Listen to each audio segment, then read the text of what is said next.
ബുദ്ധിമുട്ടി ഞാൻ വന്നത്. എനിക്ക് ഇത്രയും തട്ടുന്നടി ജീവിക്കാൻ എന്നോട് ഇത് ചെയ്തത്. 67 വയസ്സായ അമ്മയ്ക്ക് ഇതേവരെ ഇങ്ങനെയും സഹിക്കേണ്ടി വന്നിട്ടില്ല. കടിച്ചപ്പോ നീ എന്താ ചെയ്ത്? അവന് കടിച്ചപ്പോ അവനത് അപ്പോഴേക്കത് അവന് കിട്ടി തോന്നുന്നു. ഞാൻ അവന്റെ പുറത്തിങ്ങനെ പിടിച്ചു.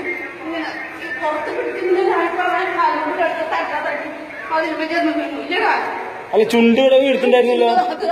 പിടിച്ചു അവന്റെ കൈ കൊണ്ടിട്ട് അതിനുണ്ട് തോന്നുന്നു. ചുണ്ട് വീർത്തത് നീ ഇവിടെ കപ്പലിക്ക് ചോര വയ്ക്കിയ പോലെ നിൽക്കുന്നു. ഞാൻ എന്റെ മനസ്സിന്റെ കൊണ്ട് ഞാൻ ആസ്പത്രിയിൽ പോയി.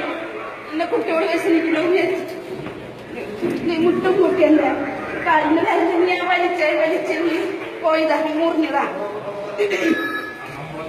മതിലുമിലേക്ക് നീ ഇങ്ങനെ ചാരി നിർത്തിയിട്ടല്ലേ അവന്റെ കയ്യുമ്മ ഞാൻ കടിച്ചു. ഇവിടെ ചെറിയൊരു ഇതുണ്ടായിരുന്നു. ഇവൻ 12ാമത്തെ മാല പൊട്ടിക്കലവന്റെ 12ാമത്തെ മാല പൊട്ടിക്കലവന്റെ മാല പൊട്ടിക്ക വിൽക്കുക കള്ളുപിടിക്കുക, വേറെ ഒരു പണിയില്ല അവന്. ഈ പാമ്പൊക്കെ എവിടെ തീർക്കും മോനെ? പൊട്ടിക്കുന്നതിലുണ്ട്. ഈ വക ആൾക്കാരുടെ കയ്യിൽ നിന്ന് പൊട്ടിക്കുന്നത് ഭയങ്കര കഷ്ടം തന്നെയാണ്. അതെനിക്ക് തീരില്ല. നിനക്ക് മനസ്സിലായ? ഇങ്ങനെ എത്ര ശാപം ഏറ്റിട്ടില്ലാന്നറിയാം. എന്നാലും ഇവൻ കള്ളുപിടിക്കുക. കള്ളുപിടിക്കാൻ വേണ്ടി ഇത് വേണം.